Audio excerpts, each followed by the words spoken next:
is Joy on Paper Live.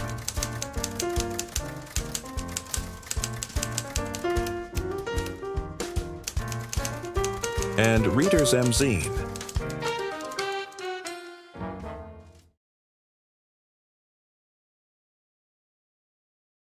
Hi, I am Patsy with a Z, and here I am. And it's nice to see you, James. Very nice to see you. And I now know that you have maintained your British accent. That's right. Yes, that's right. I've lived in Los Angeles 20 years now, more than that, 20 years, but I've managed to maintain it. So it's always a good icebreaker in any conversation when you meet people, because straight away they go, "Oh, you've got an accent. Are you from England?" Whereas, of course, over here, I'm like, "Oh, you seem to have an accent as well. Are you from the South? Are you from the Pacific Northwest?" That kind of thing. So it's always an easy icebreaker. I love it that you didn't lose the accent. You are a journalist. And so did this come as an assignment that you first got the idea? Yeah, yes, I work as a journalist, travel and lifestyle stuff, and as part of my journalism here in LA, I'd used it to explore Los Angeles a bit when I'd first moved here, and I was getting to know some of the bars and restaurants and hotels, especially the older ones. And I started just by accident putting together a sort of guide to some of these places, the ones that you could visit and the ones that had a really good story. And I did one of those. It was called Gourmet Ghosts. And that was a guide, an alternative guide to LA that sort of was for me, really, because it was the guide I was looking for. And it did quite well, and people seemed to like it. So I did a second one. And while I was doing the research for that, I came across part of this story, part of the story that would lead to the Alaskan Blonde. And I read something in the newspaper archives, and I thought, wow, that's an amazing story. It seems such a film noir type story, a murder mystery in the early 50s. That sounds great. I bookmarked it for later and thought I'll have to go back and look at that and maybe buy the book that someone's written, or maybe even watch the documentary that someone done, because I'm sure someone did, because it seems like such an amazing story. And then after the second book came out, I went back to this story and couldn't really find anything online about it at all. Very little. There was no book and no documentary, and really wasn't covered in the newspapers too much, at least when I looked up initially. And it just intrigued me. And I thought, what happened there? What happened, especially because it was a true crime, a real murder, a murder mystery. It was a crime that never went to trial and was never officially solved. And of course, that always adds a little element to a mystery. And so I just started digging and doing it amongst my other jobs and on and off. It took about 5 years, more or less, before the book was ready. And I felt that people might be interested in it. It takes place in Alaska, so you had to get yourself up there. And was that your first trip? Had you ever thought of going to Alaska before that? Very good question. Absolutely not. No. And like most people, I found out that I didn't know much about Alaska at all. Certainly not how far away it is or how big it is. Was the first thing that I found out. But yes, I felt, of course, that because the murder itself that's in the book happened in Fairbanks in Alaska, which is the second or third biggest city in Alaska. It's a long way behind Anchorage. Anchorage is the first. That has 500,000 people. And Fairbanks is a long way down afterwards. It's in the center of Alaska, and I thought, I've got to go and see the courthouse where it happened and the streets where it happened, and the home is still there and the building where it happened is still there. And I thought that was only fair in terms of research. And plus, I hoped I'd be able to speak to people who lived there that might remember the case, even though it was 65, 70 years ago. And so I went there and found out, like everybody does who travels to Alaska, you nearly always have to go through Seattle. There's nearly always a change there. And it takes a few hours, and it's a different part of the world, Alaska. The people are different. The weather's different. There's a completely different attitude towards it. And when I got there, I did manage to find people who remembered the case. And I spoke to them, and they gave me other people to speak to, and much as I'm sure many other people who've done research like this found. But I was very lucky. People were happy to talk about it, I think, because it was such a long time ago and it had never been solved. That's what everyone said to me. They said, yes, we remember that case, but it was never solved. We always wondered what happened.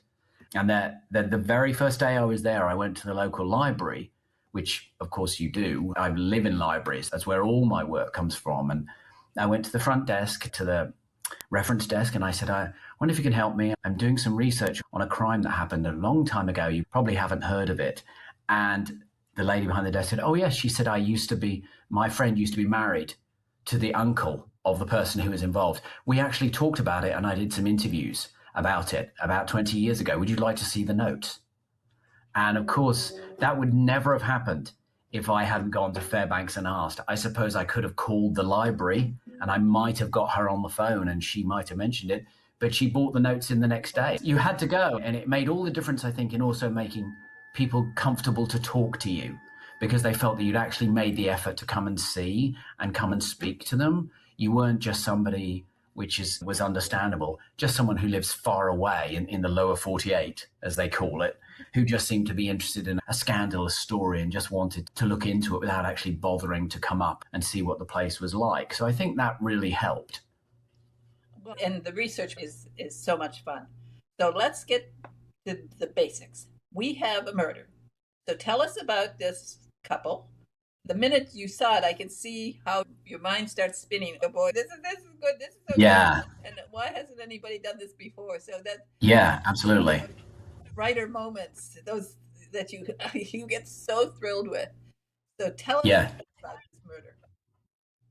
Well, just briefly, it was October 1953, and Cecil and Diane Wells, or Cecil, as often the American pronunciation is, they'd been married about 2 or 3 years. This was his fifth wife. Diane was his fifth wife. She'd been married a couple of times before. She was much younger than him, as is often the way. He was 51, she was 31. He already had a number of children, and so she joined a blended family already. And they're about 2 years into the marriage, and they lived in a building in the center of Fairbanks called the Northwood Building. It's still there. It's a silver corrugated skyscraper, they called it, even though it was only 8 stories high.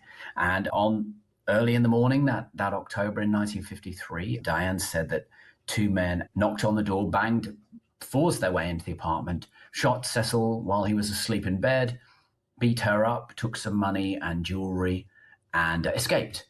And so initially the police worked on the theory that it was a robbery turned violent. There had been a number of those locally over the previous few months, usually going for higher end, richer couples. And Cecil and Diane were quite the it couple of Alaska, as difficult as that may be. He was a very prominent businessman, also involved in politics. He was very wealthy, and she was, as the film noir story has to be, she was a very attractive, considered extremely attractive, younger blonde woman. And one of the pictures I saw, which I put onto my badge here, that was the picture that made it around the world in the newspapers. And of course, she looks like a film noir star in it. And what happened when the mystery really started was that the police got a tip that Diane had been possibly having an affair with a local musician.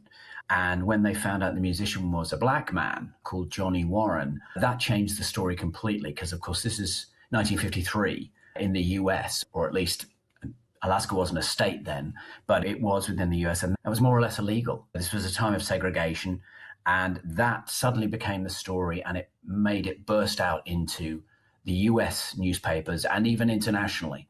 And it made it into the pulp fiction magazines and into Life and Newsweek, and they covered it all because of the scandal of this affair between an attractive blonde white woman and a black musician. And there was a hint of murder. It was very film noir. And so the investigation went on from there, working pretty much very quickly with Johnny Warren and Diane Wells, both charged with the murder of Cecil Wells. On top of having this older man and a beautiful woman, and then you get a black man who's a jazz musician. Is there anything more perfect than a jazz musician? Yeah, of course, the devil's music. Yes. Yeah. Now, of course, Alaska's a state. Oh, yes. You extradited people, and it was a big deal. Alaska, as you say, it was a territory. It was trying really hard to become a state, and America didn't particularly want it that much. And they were trying really hard. So any sort of major case that came up, they were looking to try and extradite Johnny Warren from Oakland in California, because he came down to California. And of course, they were saying, this is such a long way. This is so expensive. Are you sure we can do this? But it became a scandalous case. It became a headline case for about a 6-month period. It was all over the newspapers. She came down to Los Angeles herself when she got out on bail, again, which is another quirk of the legal system at the time. You wouldn't think someone arrested for murder could get bail, but she did, and so did he. And she came down to Los Angeles mainly to escape from the press. because they would follow her and they would come and see her. And Fairbanks especially was a very small town, a lot of gossip, and everyone knew her, and everyone had basically or immediately came to the conclusion she must have done it. Look, she's the young blonde wife. She must have done it for the money. She was having an affair with that musician, who, of course, Johnny was also married. He was married to a white woman who was pregnant. Yeah, everything. So when you put in the title, you know, Secrets and the Hollywood story, yeah. Right, yeah. Now, the Hollywood. Hollywood story, yes, that came into it later because she moved down with her son. She and Cecil had a young son. He was only 3 or 4 years old. Thank goodness he wasn't in the house when it happened, or in the apartment, I should say. So she brought him down to Los Angeles to stay with family friends, mainly because she said she didn't want to be in Fairbanks, which is understandable. She stayed down in, and again, when you do the research, you find out where all these places are and these houses are. She stayed with friends of hers and enrolled their child, Mark, in school in Hollywood because there was a 4 or 5 month gap before the trial, which would have been back in Fairbanks. But the problem was, or what happened was, and it's not a spoiler alert because you easily read about it, but as the trial approached, she got more and more upset and stressed. And there were a number of reasons for this. She was on antidepressants. And then about a month before the trial, no, about 6 weeks, she moved out of the house that she was sharing with her family friends and checked into a hotel in Hollywood. The hotel's still there. It's not a hotel anymore, but still on Hollywood Boulevard. She stayed there for a few weeks. And then in March, about a month before the trial was due to start back in Alaska, she didn't check out. She just left the hotel, went a few blocks down to another hotel. The building's still there. It's not a hotel anymore. And she checked into there under an assumed name, which she'd done before in the first hotel. And she took an overdose of barbiturates and took her own life. And that, for many people, was where the story ended. They didn't really understand that anything happened after that in terms of the trial or whether it went to trial. But it actually did. The trial, or rather the investigation, continued for, believe it or not, 6 more years after that to try and get a conviction against Johnny Warren in relation to the murder, because it had been a big story. And Cecil was as they say, big cheese. He was a big cheese in Alaska. And it didn't look good when Alaska's trying to become a state that their big cheeses can be murdered in a bedroom robbery and no one goes to prison for it. It definitely affected, it didn't help. Let's put it that way. One of the things that the US was worried about was law and order in Alaska, because it's an enormous country. It's very hard to police. It would be expensive to police. And so, of course, when rich businessmen are getting killed in their bedrooms and no one's being arrested for the crime, it doesn't look good. It doesn't look like Alaska is making a good argument for being someone that should join the club. So they kept investigating, and Johnny Warren remained on the hook until after Alaska became a state. It was about 10 months after Alaska became a state, he got a letter saying he was exonerated. And of course, I talk about that in the book. There was never really any evidence against him particularly, but the circumstance, as is always the case with a good mystery and a good murder, are bigger than the actual murder itself. It's always the things that come around it that shape what happens in a case. And that happens in fiction and nonfiction. So it stopped at 6 years, but then you, playing gumshoe, you go back into it. Yeah, it was. If I'd have looked at it again now on a practical level, I wouldn't have done it because, of course, it was so long ago. But luckily now we have in front of us a laptop or a phone that has access to so much material and so many places. And so I did what I guess everybody would do now. We all do it in our lives. I just started to put some of the names of the people related to the crime, some of the family members, into Google or into Facebook to see if anything came up, to see if there was still someone of that name living in Fairbanks, and reaching out to them and saying, I'm researching this book about the murder of Cecil Wells. Do you recall it at all? I think you might possibly be a relative. Would you be happy to talk? And 9 times out of 10, the people were happy to talk, even if they didn't have much to add, because a lot of them were quite young people at the time, if not children. But I did speak to some who were adults at the time, and they still remembered it, and they were able to give me some evidence for use in the book that led to me writing the last chapter, which is in the book, is what I say I think happened on the night of the murder. There were a number of theories, which of course these family, friends, and relatives told me. And I looked into them. And of course, the FBI looked into them because the FBI files are available. You can make a Freedom of Information request for an FBI file. The police files were still available because it was an unsolved case.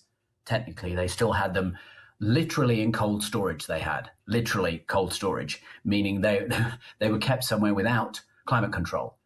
So if you went to them in the winter, they literally couldn't get them for you. They were in a freezing area. They said, but we have to wait until the weather changes. Otherwise, we're just pulling out bits of paper, which I thought was great, but was a little frustrating at the time. And so all of these records still existed. And obviously some of the family members, they wanted to know themselves. Diane had 2 daughters from her first marriage that she was estranged from, I think, by the time the murder happened. And of course, the daughters are still alive, albeit in their 70s and 80s, and they wanted to know what had happened because they'd been cut off from their mother and they hadn't heard anything about her other than since she died. And it was a little tricky, as I'm sure some of your readers and listeners will know, when you're dealing with real people. It's difficult to know sometimes what to tell them if it's something that they don't want to hear. But what I found was, in the end, if you could get to a stage where they trust you, they're happy to hear the truth, even if it's something they don't want to hear, because that's better than knowing nothing at all. And so many of them really knew nothing. They just said, it was never talked about in our family. That was a very common one. And then there was the alternative where I would talk to people and they go, oh yes, my father talked about it all his life. He talked about it all his life. He always wondered what had happened. He was always had his own ideas about it. He virtually went to his grave wondering what happened to his friend, to his brother, to his uncle, and so it did become a situation where, people that I'd been in touch with, siblings and children of the people involved, were saying, how's it going? What have you found out? Because we really want to know. It's just such a perfect story. And I, of course, enjoyed very much discovering things about Alaska. I already knew that it was a great place for criminals to hide out. Yeah. I love why Cecil went to jail at one point. Yes, that was great. That was a great thing to find out. Not a secret, apparently. Several people within his family told me it when he was a much younger man in his late 20s, because, as I said, Diane was his 5th wife, so he'd been married 4 times before that. When he was a much younger man, he was involved in a similar situation, if you wanted that. He was having a relationship he was married, but he was having a relationship with a woman who was also married, which at the time, that was also, quote unquote, illegal. When we hear the Mann Act, we always think of people smuggling young underage girls over state lines, but it wasn't related to that. But there were laws in relation to people who were married and not married living together. And quite apart from the fact that socially and culturally, it was very much looked down upon, living together if not married, and certainly if not living with your husband. But Cecil and a woman called Maud, they had been living together, I guess, as husband and wife, I guess quite happily, but I'm presuming Cecil's wife and Maud's husband were not happy about it, and they brought charges up against them. And Cecil was convicted. He served 13 months in McNeil Island, which was an island penitentiary in the Puget Sound. Not an easy place to do time, because this is not a businessman's club, white collar crime. This is that was where the Birdman of Alcatraz spent some time there, and Manson was there later, and Mickey Cohen was there. And so he spent 13 months there, and Maud she could have gone to jail, but instead she was fined. And he spent 13 months there. But when he came out, he and Maud were married.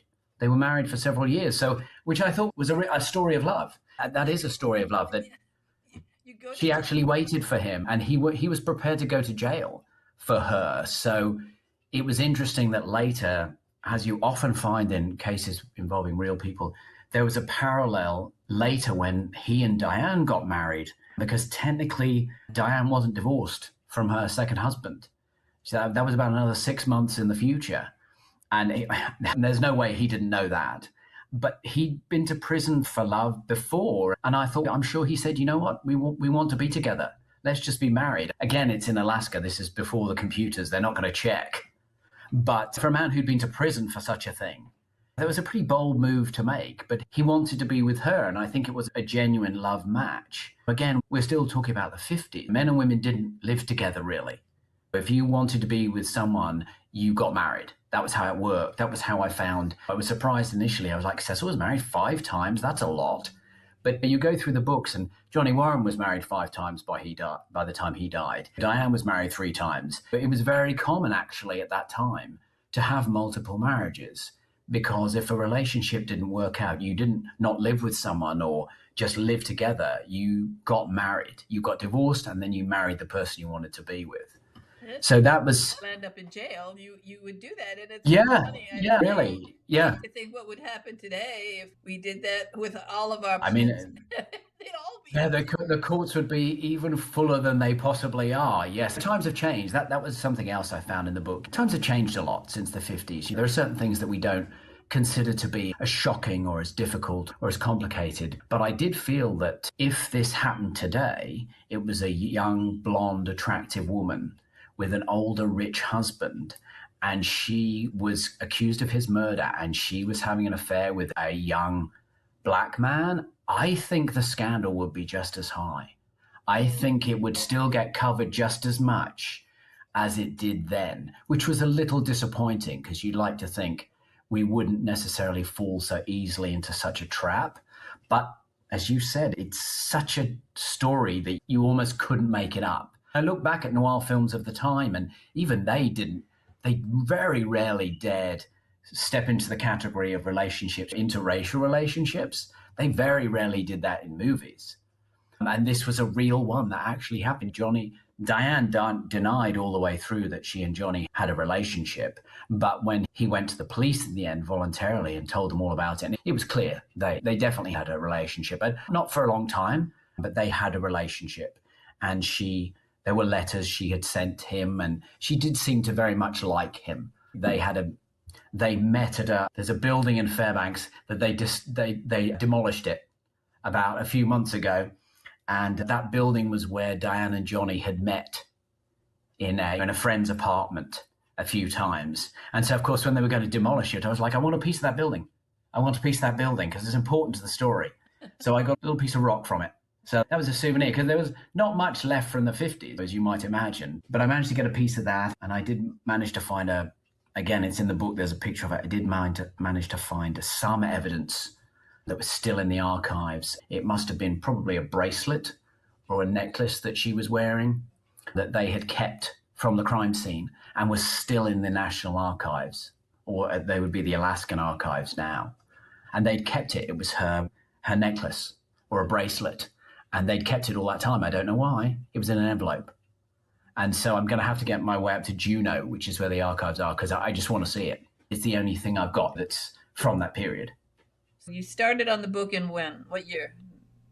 About 2017, 2018. I did quite well. Yeah, it was the pandemic that made me finish the book, really. Because when you're emailing people and reaching out to people, you don't even know if they're the right person. And you certainly don't expect them to. You can't keep emailing them and saying, did you get my email? Did you get my email? Can you tell me about the sad past of your family? But yeah, I did get a hit straight away when I started doing the research from a family member and from young Mark, the boy, who of course is an adult now, Cecil and Diane's son, and he got in touch very early on. And I thought, great, this is it. The book writes itself. He's the son. He would know the most, if anybody, but he was initially really keen, but then he didn't want to do it, which was a blow. But I understand why.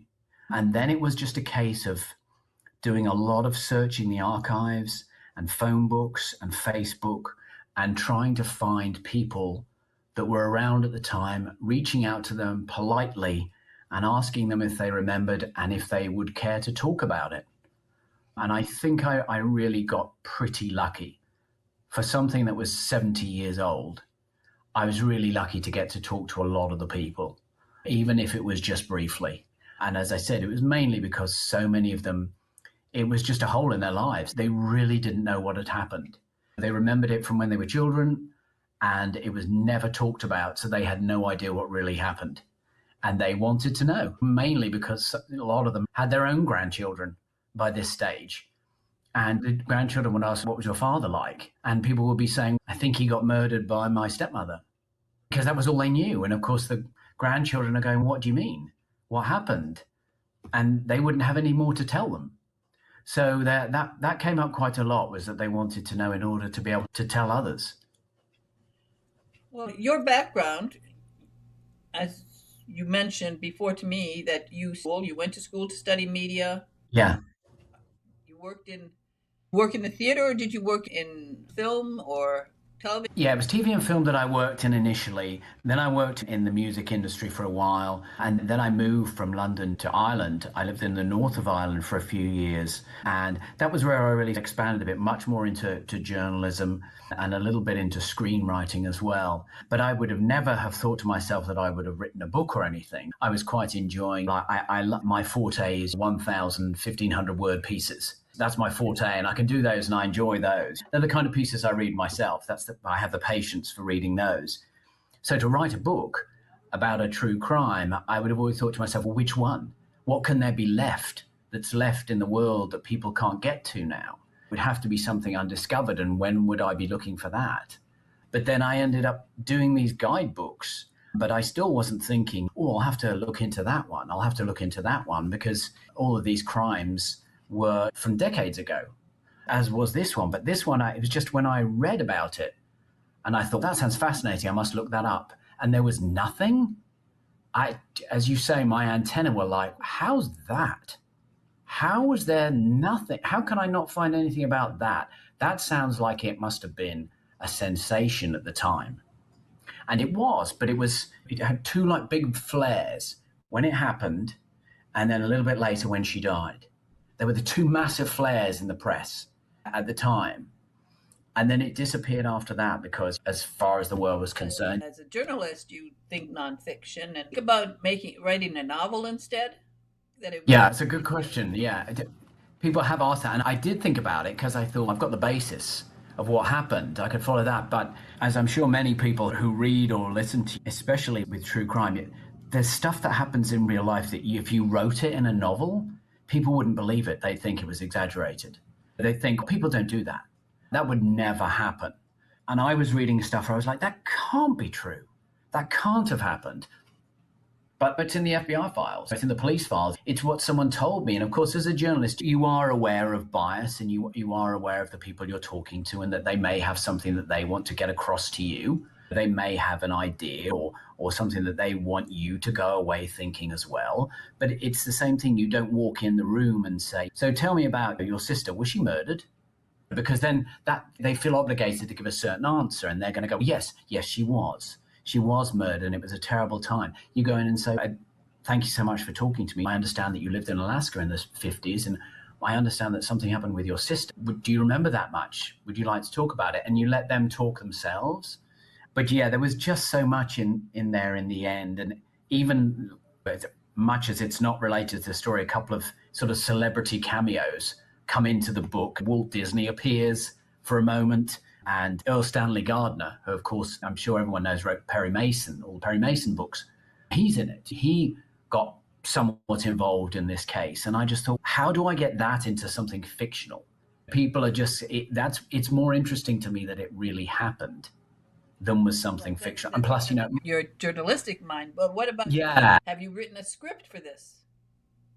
People have asked about that, and people have wanted to option it and so forth. And people have said you could make it into a podcast and so forth. But I guess if someone came along and desperately wanted to do it, but with the typical cliche of the writer who's written a non-fiction book, I feel like I owe these families a responsibility. And some of them I still know, and I'm still in touch with, and I still exchange emails with.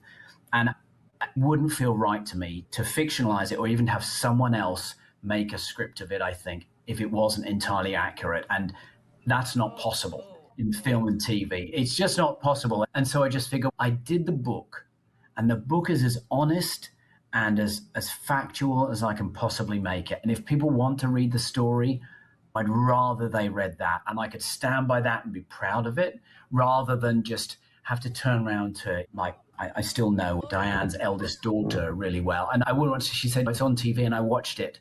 That wasn't anything like what you wrote. And why did you do that? And I'd say it's just the business. They just rewrote it in a different way. That it just wouldn't fit. It'd be really hard for me to do that because a lot of these people trusted me with what they told me. And a lot of them told me really personal, intimate things. And I just thought, even, yeah. What? You're so British.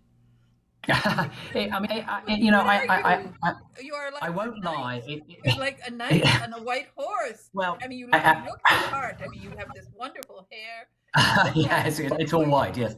And you're a knight and shining armor, and you're noble, and you're wow. I mean, I can't believe that you are real. Yeah, no, I have thought about it as perhaps I could try making it into a script, but then it's what do you leave out? What do you leave out? Because you know, it does get it does get a little bit tricky with people who are still living and with people who are still around. I'm still in touch with. And also, plus, honestly, in the current climate here in Hollywood and stuff, the chances of it getting anywhere are so limited and so small. I just have to sit here and stare at you. Well, that's very kind of you. I sold 3 spec scripts in Hollywood, and I adapted 2 books. Okay. Yeah. I adapted 2 terrible. The way my mind goes, I'm thinking of how to shoot this film.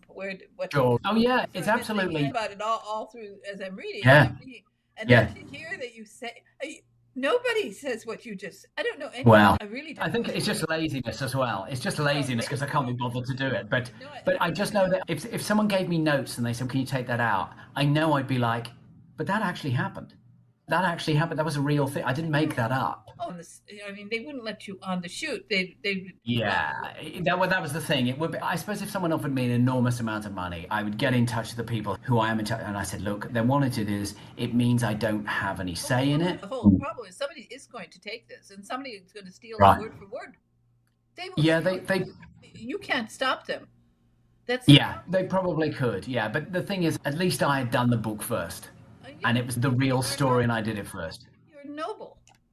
Just foolish. Yeah, more foolish than noble, probably. Perhaps one day, now you've said it, perhaps I'll sit down and try. And I just thought, what? Maybe I should just sit down and just do it straight out of my head from what I remember and do it that way and see if people are interested. But the problem is, and as I have found out with a lot of mystery series and mystery books, especially fiction and non-fiction, it doesn't conclude, which is a problem. There isn't an ending to it, as it were, because it doesn't go to trial. No one's ever charged with them, or no one goes to prison, and it peters out. And so the idea of finishing it is a problem, because I know people will say, so how does it end? And I'll say, it doesn't really end, really, because no one goes to prison and it never goes to trial. It's like, where do you stop the action then? And it's like, I suppose you could stop it when Diane commits suicide. You could stop it there and you just have a crawl on the end. But so much more happened after that. But no one will really care after that because she's the person in it.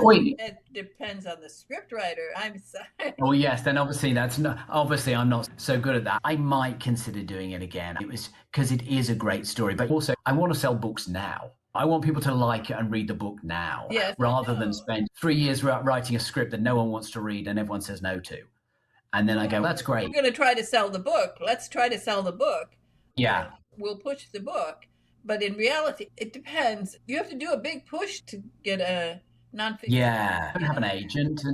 I don't have an agent and things like that. So I know you don't have an agent. You couldn't have an agent. Because if you had an agent, the agent would say you're crazy. I would imagine so, yes. I did give it to a couple of agents who do specific books to film stuff specifically. And it might well be a quirk of its time, but the responses I got, they were all passes. That much as people thought it was great, et cetera, which they always do, they'll always say it's great, whatever it is. They said, it doesn't really have an ending. And also, we're not keen to do stories where race is an issue, because Johnny was quite, he wasn't demonized in the coverage, but he was just basically called the drummer boy, the Negro drummer. That was how he was always described. They never really talked about him in any way. And so people when I was taken out, at least, were very nervous of having a story where there would be a black character who was suspected of murder in a sort of a film noir type story where he was the one that the police went after. Because the police went after him for, as I said, 6 years after Diane's death. And they had nothing on him. They had no fingerprints. The murder weapon was never found. They had nothing that would convict him in a court of law. And so at the time I was taking the book out, people were very nervous about doing something where a black character was being not railroaded, because he wasn't being railroaded, but just being focused on in a negative way.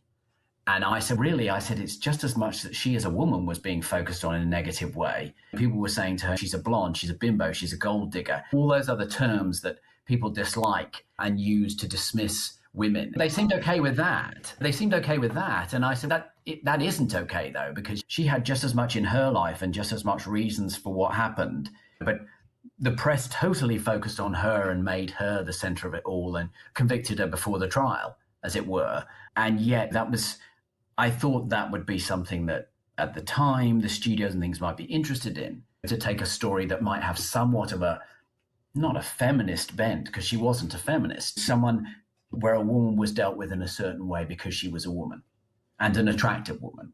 But they said, no, we're just not keen to take on a story with that dynamic at the moment. And I said, that's fair enough. I said, you could change it, but then it's not this story. That's the thing. So I'm not going to give you the name and then the right to use the book, because that's not the story. If I saw we've all, especially mystery and crime community, we've all had books that we like and have enjoyed, and then have seen the TV or the film adaptation and gone, what is that? That's nothing like the book I liked. And so I just thought, I can't add to that and be the one who I've been talking about this book for years and going on and on about it. And then I suddenly make some money and you go, what was that? I thought you were really like that. This doesn't sound like your story at all. What happened then? It's, I'm going to take it back about you being the only noble person I've ever talked to. Sue Grafton was that way. I was waiting for her. Z was supposed to be the last book, and she was. Yes, I know. But she was offered 8 figures. Oh, I can't imagine how much. Yeah. A fortune. And yes. Having worked in Hollywood herself, on a very she knew. She saw what they did.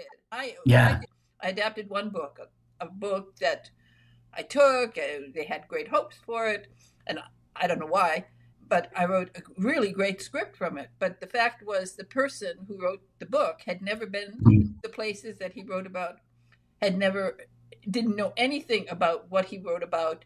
And I had been to all those places. Oh, nice. Europe or wherever. And so I wrote a script. Altogether, I used 200 words from his book. 200 words. Yeah, this is the thing. You don't get a say. And I just thought, it was just, I'm sure I'd probably get over it.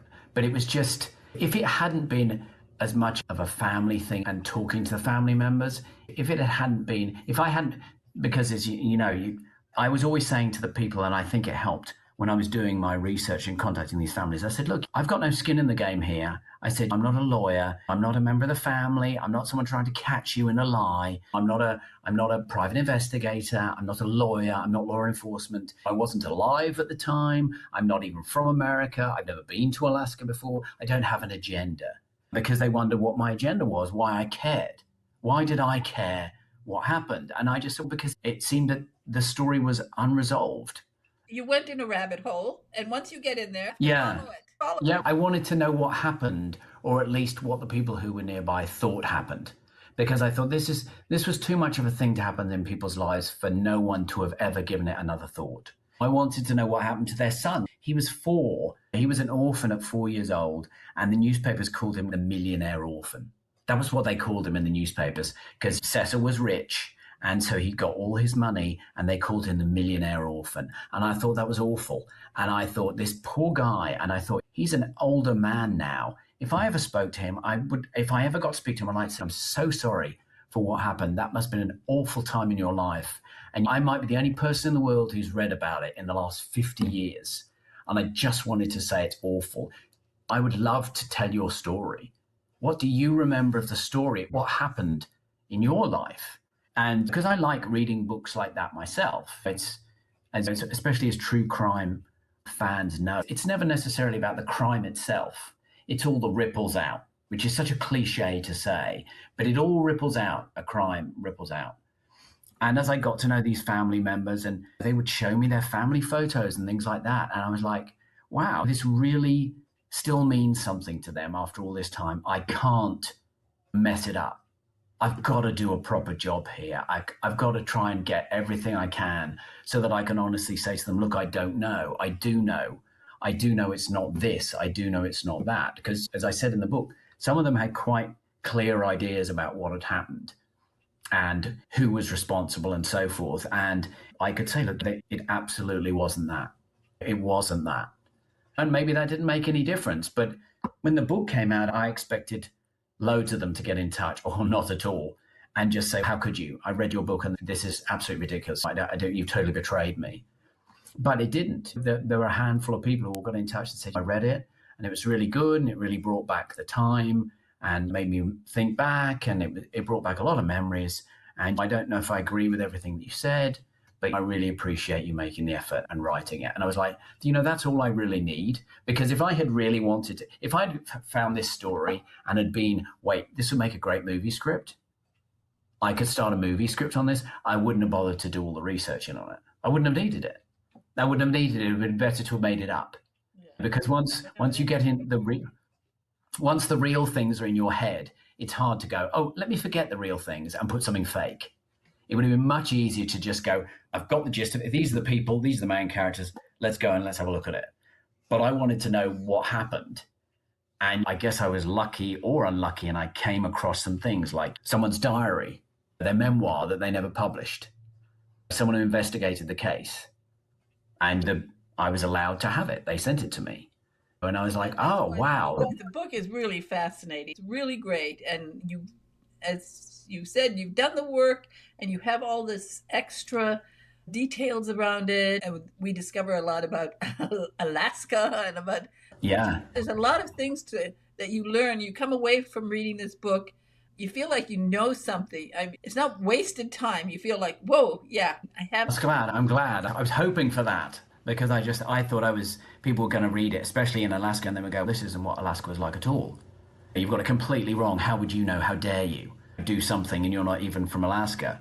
But did my research, and I talked to people at the time, and it's not a thesis. It's not a museum piece. And I just tried to lay it out a little bit and give people a sense of where we are, and then try and talk about the people and just go through what happened chronologically, because there wasn't anything written down that was like that. And so you go through the case to the end, and then in the last chapter I go, here's what I think happened. And I got to the end and I was like, I'm fairly comfortable with that conclusion. And if anybody comes to me and says, you're wrong, I would say, show me. Tell me, let me know what happened. Because I was hoping I would come across somebody with a deathbed confession or something like that. But I didn't. And it was like so many crimes. It was a domestic crime in the end, but it was a sensation. It was a sensation at the time. And people really lost their minds over it at the time, mainly because of Alaska. People didn't know anything about Alaska at the time. A lot of people didn't know where it was. They thought it was part of Canada. They thought it was. And I talked to people. I went to a couple of the bars in there, because that's where you'll find the people who live there. And I said, so what are people like who come up to visit? Because you get a lot more tourists these days. And they said, I remember when the tourists first started to come, and they would say to us, we're so nice to be here because we always thought Alaska was an island. And I said, how would they think Alaska was an island? And he said, because when they do the weather on the news at night, you've got the US there, and then you've got Hawaii and Alaska usually in a little box off the coast because they can't do it to scale. And I said, that's amazing, how funny. And they said, people still come up now and they still think that Alaska is some like island north towards Russia. They really don't have an idea. And so take that back till the early 1950s. People in America have absolutely no idea of other than it's cold. It's cold and snowy. That's all they would know. So a story like this comes out and people are like, what the hell is this? It's something sensational and very Hollywood. That's why I did put Hollywood in the title, because that was where she was. She ended up in Hollywood. It's a wonderful book. That's so of you to say so. It really is. It's very kind. was so happy to read it. And I will keep promoting it and telling people about it. Meanwhile, of course, it's nice that you were nominated for an award, and it's nice that you've Yeah. gotten some recognition. Yeah, it was very, I didn't, obviously no one ever goes into writing to expect it to be acknowledged. I just didn't want people to hate it. That was the only thing I want. I just didn't want people to come up to me and go, yeah, I read it, it was fine.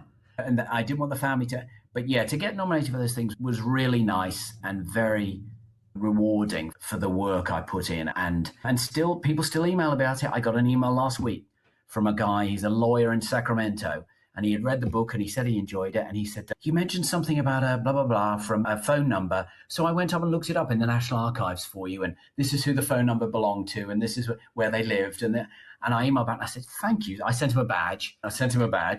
And I said, thank you so much. I said, that's absolutely fascinating. It's going to remain a mystery, but thank you so much for doing it. And for a complete stranger to get in touch and be bothered and interested enough, that was incredibly cool. But the coolest thing for me was when, like, the LA Central Library system decided to buy it and put it on their shelves. That kind of thing, that was amazing to me, because I'm like, oh my God, this is one of the best library systems, fantastic library. I did all my research in there and never said a word. And they thought it was good enough to buy. That is so cool. Well, and I hope that you find more ways to get out there. Yeah. Are you going to? I went a couple of times since. The last time I went was a couple of years ago, and I was hoping to go up again soon. There's 2 or 3 other places I could do something there, but I think in Fairbanks, it's a bit Alaskan blonded out.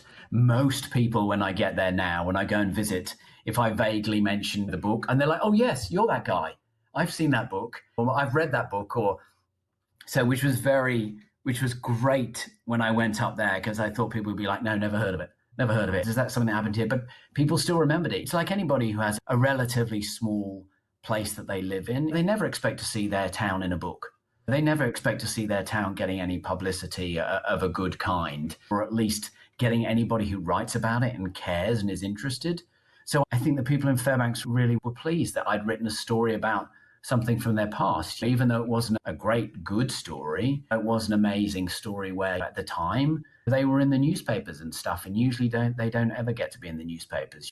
Of course, it comes up now that there were a couple of other stories I did find when I was up there. Another Fairbanks story that I really wanted to do, and I pushed really hard, and I had the opposite reaction with some family members. They did not want to talk about it. It was another case. It was another suspicious death in the 70s. And I did get to speak to a couple of the investigating officers who are retired now.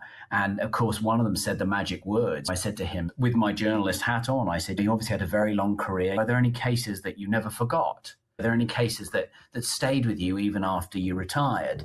And it was one of those cases. He said there were 2, and it was one of those cases. And that really got my antennae going. And I reached out to the family, and they absolutely would not have anything to do with me. So that went away. It's got to be something I'm prepared to donate 4 or 5 years of my life to, or at least a significant amount of time. That prison is fascinating. McNeil, yes, yeah. Did you go there? Yeah. I didn't go to the prison. No, I'm not. I don't know if it's not an operating prison anymore, as far as I know. I don't know if it's that easy to get access to it, because it is an island. What also is a problem for true crime stories, you say, because I did get, and do still occasionally get, people will Facebook message you with a story that they remember from their youth about something that happened in their town. And the problem is, especially with anything that's happened in the last 20 or 30 years, we've had the internet. And there are so many stories that, anybody suggest, I look it up. If there are 10,000 articles on it, there's no book in it, because it's already been well enough dispersed. I was lucky with the Alaskan Blonde, because I looked it up and almost nothing came up. If you search for the Alaskan Blonde now, or Diane Wells or Cecil Wells, all the stuff is all mine, because I was the only one who ever did anything on it. So it's got to be a story that I look up and I'm like, wow, there's nothing on that. That sounds amazing. And usually there's a reason.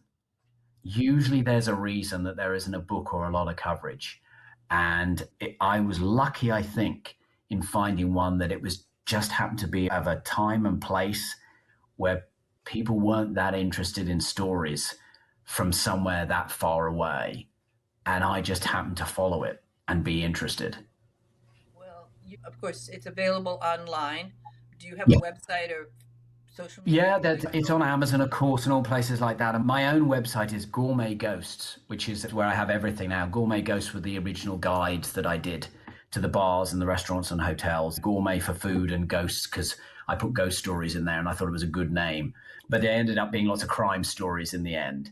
And so I have a big section on there for the book. And I still post about it on Gourmet Ghosts Facebook and Instagram. That was the one that came first. And like I said, I still find new stuff. I was in San Francisco a few months ago, and so I looked up the San Francisco newspapers to see how they covered the crime at the time, because Johnny was arrested in Oakland.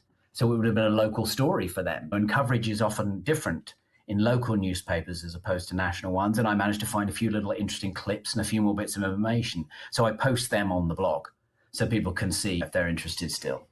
Good. Okay. Well, I will put a link to that after this interview. So again, so much for joining me today. It's been a joy. Thank you as well. It was lovely to talk to you. So I do actually have a book coming out in August, but it's not, and I suppose it is non-fiction. I suppose I can tell you. It's not about one crime, but it's coming out on History Press. Arcadia Publishing. I live in Toluca Lake, which is right next to Burbank in California. And so I got asked by History Press to do a book about Burbank true crime. So I did from about 1900 to about 1980. Picked up, and there are some good ones in there. There's some serial killers in the 70s and 80s, and there was a very famous case in the 1950s. Yeah, ironic, I've now just realized 1953 as well. Wow. Yeah, I didn't realize it was the same year as the Alaskan Blonde. But yeah, about the most famous murder in Burbank. You have to come back. Okay, I will. I won't tell you all now, but yes, that's coming out on August the 18th. So that's where you can get all of those Arcadia books. They'll all be where they are. But yeah, that is a true crime book. But it's not about one crime. Thank you for joining me. Thank you. Thank you.